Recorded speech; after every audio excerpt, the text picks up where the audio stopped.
Ẹ káalẹ́ ẹ̀yin ènìyàn mi jákèjádò ibi tẹ́ ẹ ti ń rí mi tẹ́ ẹ ti ń gbọ́ nǹkan tí mò ń sọ. Ọ̀rọ̀ pàtàkì mo fẹ́ bá yín sọ lálẹ́ yìí nípa orúkọ channel tèmi ní Yoruba American Comedy. A máa ń ṣàwàdà bẹ́ẹ̀ gan, especially ẹni tí inú ẹ̀ bá pòrúurú, tí ò rẹ́ni mi, tí ò dẹ̀ rí boyfriend, tí ò lọ́kọ, tí ò ní kankan, jọ torí Ọlọ́run gbé channel mi sí, o máa rẹ́rìn wò, o máa gbàgbé sùn lọ ni. Torí ẹ̀ ni mo ṣe gbé ilẹ̀, because kì í ṣe gbogbo èèyàn ló ráyè ọkọ fẹ́ẹ́ dé, ìbọ̀dá kan fẹ́ẹ́ dé, forget about it, gbàgbé nípa bọ̀dá, gbé channel mi sí, wàá rẹ́rìn, inú ẹ̀ á dùn. Torí ẹ̀ la ṣe gbé ilẹ̀. Tàbí ẹni tó bá sick tí ó ní high blood pressure, gbé sí, wo pẹ̀sẹ̀ ní blood pressure ẹ̀ máa wálẹ̀ tó máa regular.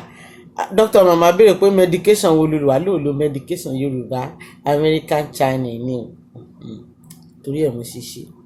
So lálẹ́ yìí ọkọ tí n fẹ́ bá yín sọ ò ní wípé mo fẹ́ mú ọ̀rọ̀ Ọlọ́run tàn yín wá. Yorùbá mo fẹ́ sọ, mi fẹ́ sọ òyìnbó lélẹ̀, because àwa tá a ní problem jù àwa Yorùbá ni.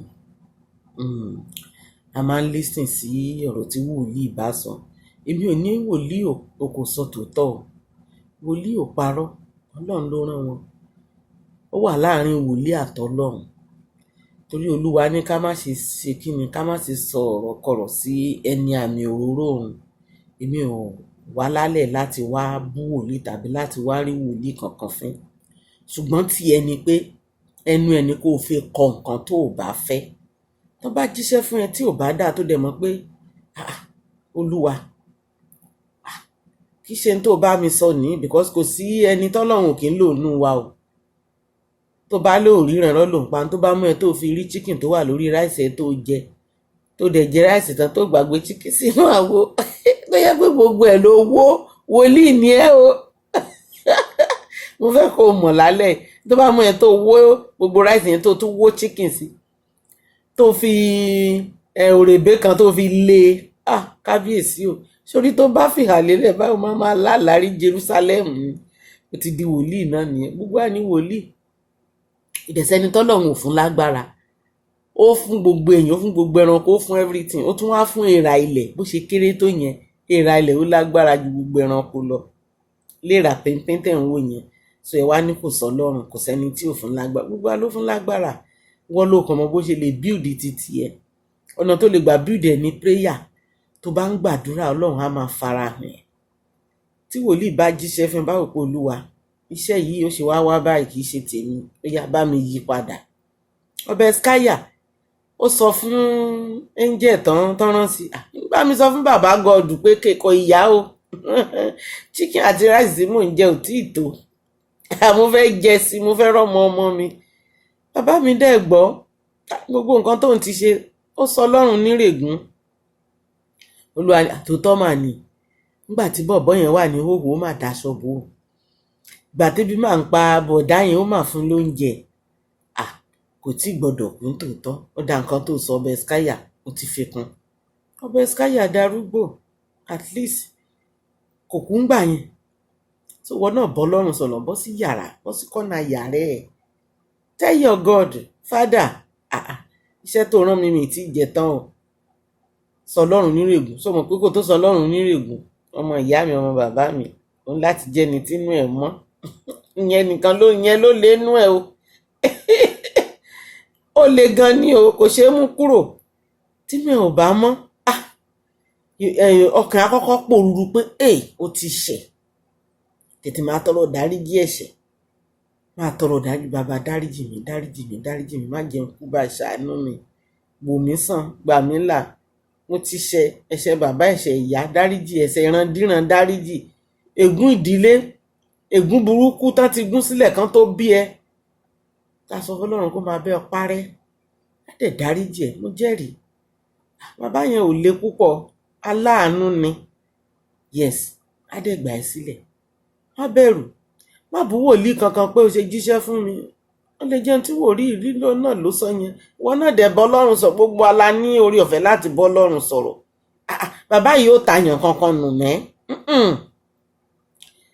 He's a lovely father tó yẹ pé inú ẹ̀ á dùn n tó bá fún mi tó fi lè sọ fún wa pé tó ní surely I am with you always to the end of the age.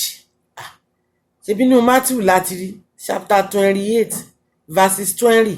Yes, jẹ́ ń bọ́lọ́run sọ̀rọ̀. Bàbá ṣé wọ́n ló sọ pé wà pẹ̀lú mi títí dọjọ́ alẹ́ mi. Ẹ má jẹun kú báyìí, jẹ́ kí n dàgbà kí n darúgbó. Mo fẹ́ rí generation méje ọmọ mi ọmọ méje.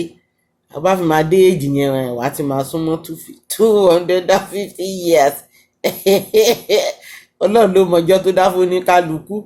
Ẹ̀ṣẹ̀ máa ń fa nǹkan míì gbà míì. Ọba ti ń tọrọ dáríjì ẹ̀ṣẹ̀ tó dẹ̀ ṣètọrẹ àánú. Ẹni tẹ́bi ń pa lẹ́gbẹ̀ẹ́ fún lóúnjẹ. Ẹni tó wà ní hòhò mú lára èyí tó wọ̀ tó jẹ́ ìró àti bùbá, bó ṣe bùbá ló máa bọ́ fún ni, bírò ló máa bọ́ fún ni, kó o fi bo ìhòhò ẹ̀ yẹn lásìkò yẹn. Wà á ní mọ̀ pé Olúwa ní ọmọ mi yóò gbọ́dọ̀ kú tó ló ń ṣe nǹkan tí mo fẹ́. Á tún rí níhùn èjì ẹ̀, á tún sọ ẹ́ dà tún bí àwa wá dé born again lọ́jọ́ yẹn. Kì í ṣe born again ti àwọn SU no, born again gidi látọ̀dọ̀ bàbá God. Wà á tún wá dàbí ọmọ tuntun.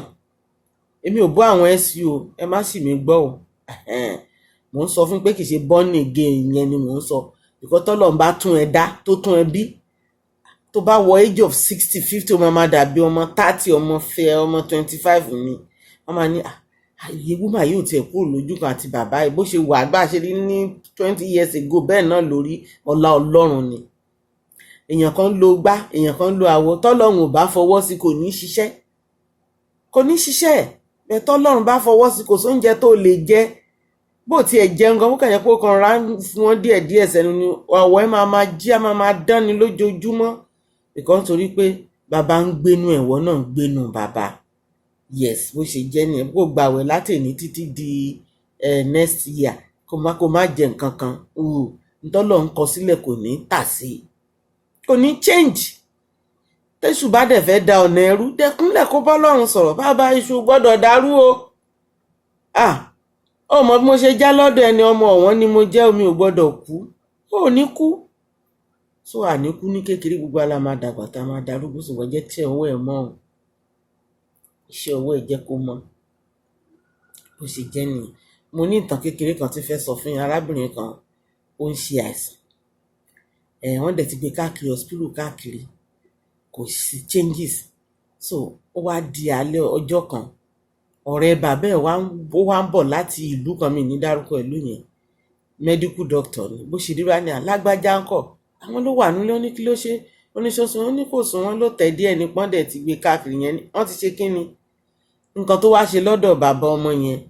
Ó ní ẹ sọ fún bàbá ẹ̀ pé òun àwọn apàdà wà létà. Bó ṣe gbé ọmọ yẹn sínú mọ́tò yẹn ló bá gbé lọ sí hospital tiẹ̀ nílùú tiẹ̀. Ó tó bí 4 hours journey síbi tó ti gbé.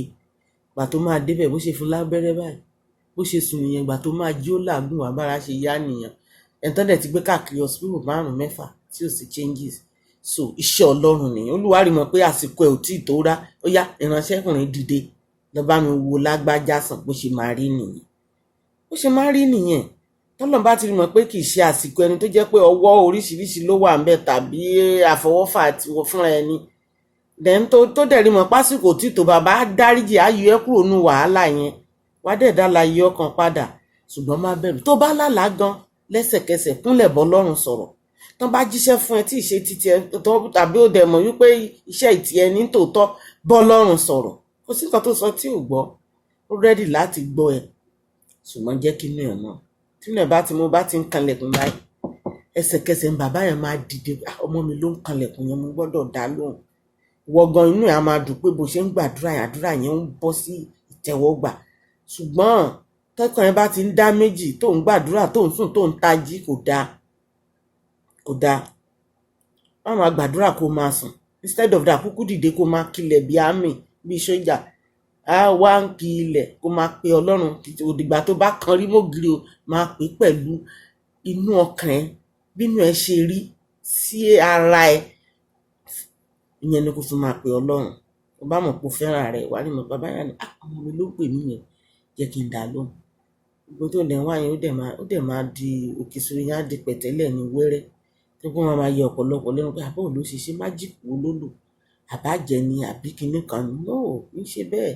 ẹni bá ti jẹ́ ìránṣẹ́ Ọlọ́run láti inú wá ni, ó jẹ́ ìránṣẹ́ Ọlọ́run ò jẹ́ ìránṣẹ́ Ọlọ́run, tó bá sáà ti jẹ́ pé Ọlọ́run ló dá ẹ, tó jáde lára ènìyàn, ìránṣẹ́ Ọlọ́run ni ẹ, bọ́lọ́run ẹ sọ̀rọ̀, ó dẹ̀ rẹ́dì láti gbọ́, ó rẹ́dì láti gbọ́ o.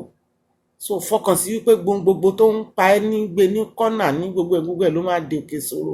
Wòlíì tó jíṣẹ́ fún ẹ kọ́ ló dá ẹ, Ọlọ́run ló dá ẹ nà, òun jẹ́ bí ìránṣẹ́ ni. So bó ṣe rí tó sọ fún ẹ yẹn, má bẹ̀rù, bọ́lọ́run sọ̀rọ̀ and everything will be over. So tonight guys, ẹ bá mi fọwọ́ sí o, ẹ hit notification button yẹn, then kẹ́ leave comment. Tẹ́ bá fẹ́ kàn sí wa, ẹ lè lọ sórí @yemijola kẹ́ bá wa sọ̀rọ̀. Ẹ ṣé dáadáa, ẹ ṣé mo dúpẹ́. So èmi ní ti yín tòótọ́, Àjíláyọ̀, ó dàárọ̀.